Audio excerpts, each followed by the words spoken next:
بسم اللہ الرحمن الرحیم۔ اکبر بادشاہ اور بیربل ہر چند دن بعد بیس بدل کر راتوں کو لوگوں کے حالات کی معلومات لینے نکلتے تھے۔ ایک رات دونوں بیس بدل کر نکلے۔ چلتے چلتے وہ ایک حجام کی جھونپڑی کے پاس سے گزرے۔ حجام چارپائی لگائے گھر کے باہر بیٹھا تھا۔ اکبر اور بیربل اس کے قریب آئے۔ وہ انہیں نہ پہچان سکا کیونکہ ان کا حلیہ مختلف تھا۔ اکبر نے حجام سے پوچھا، بھائی کیسے حال احوال ہیں؟ حجام بولا، حالات تو کافی بہتر ہیں، خوشیاں ہی خوشیاں ہیں۔ سوکھی زندگی کافی عرصے بعد اکبر بادشاہ کی حکمرانی میں ہی ملی ہے۔ اکبر بادشاہ نے تو ہم سب کو خوش کر دیا ہے۔ وہ ایک بہترین بادشاہ ہیں، اپنی رعایا کا خیال رکھتے ہیں۔ کافی وقتوں بعد اتنا بہترین بادشاہ ملا ہے۔ اس کے علاوہ بھی اس نے بہت سی تعریفیں کی۔ اکبر یہ سن کر کافی خوش ہوا اور وہاں سے ذرا آگے چل کر کہنے لگا، دیکھو بیربل، میری حکمرانی میں لوگ کتنے خوش ہیں۔ میں نے اپنی حکومت کا فرض ادا کیا، میری رعایا کو مجھ سے کوئی شکایت نہیں۔ بیربل اس وقت کچھ بھی نہ بولا۔ کچھ روز بعد اکبر اور بیربل واپس بیس بدل کر نکلے۔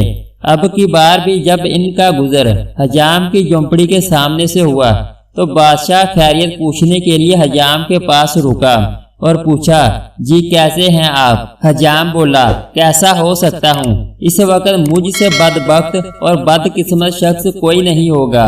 برا ہو اکبر اور اس کے وزیروں کا کہ اس نے ہمارا جینا حرام کیا ہوا ہے۔ اس کی سرپرستی میں تو کوئی بھی محفوظ نہیں ہے۔ نہ جانے کن گناہوں کی سزا ہمیں اکبر کی صورت مل رہی ہے۔ اکبر حیران ہوا کہ کچھ دن پہلے تو مجھ سے بہترین بادشاہ اس کے لیے کوئی نہیں تھا اور اب مجھ سے بدترین انسان یہ اس دنیا میں کسی کو نہیں سمجھتا۔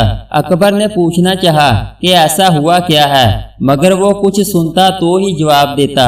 وہ تو اکبر کو لان تان کرنے میں مصروف تھا۔ وہ ذرا آگے چلے تو اکبر کی پریشان شکل دیکھ کر بیربل مسکرا دیا۔ اکبر غصے سے دیکھ کر بولا، تمہیں کس بات پر اتنی ہنسی آ رہی ہے؟ بیربل بولا، بادشاہ سلامت، اصل بات میں بتاؤں کہ یہ حجام کی باتیں اور سوچ اچانک بدل کیسے گئی؟ اکبر بولا، اگر جانتے ہو تو بتاؤ۔ بیربل بولا، پچھلی بار جب ہم آئے تھے تو اس کے پاس کافی دولت تھی، اس لیے یہ خوش تھا، اور انسانی فطرت ہے کہ جب وہ خوش ہوتا ہے تو اسے لگتا ہے کہ پوری دنیا ہی خوش ہے اور وہ پوری دنیا کے لوگوں کو سراہتا ہے۔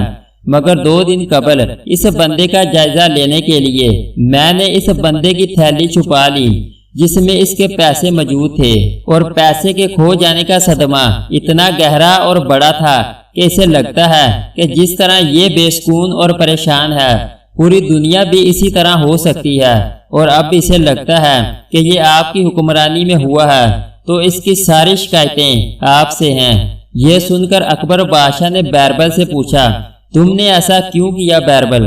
بیربل نے جواب دیا کہ میں چاہتا تھا کہ آپ ایک شخص کی نظروں سے اپنی سلطنت کو نہ دیکھیں۔ آپ کو چاہیے کہ آپ ہر ایک کے حالات کی نظر ثانی کریں۔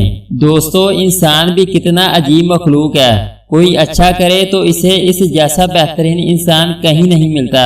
جیسے کہ جب وہ حجام خوش تھا تو اس کو اکبر بادشاہ سے بہترین بادشاہ کوئی نہیں لگتا تھا، مگر جیسے ہی اس کے سر پر مصیبت آن پہنچی تو وہ اکبر بادشاہ کی ساری اچھائیاں بھول گیا اور اسے بدترین انسان کوئی نہیں لگا۔ اگر آپ کو ہماری ویڈیو اچھی لگی ہے تو اس کو لائک اور سبسکرائب کر دیں۔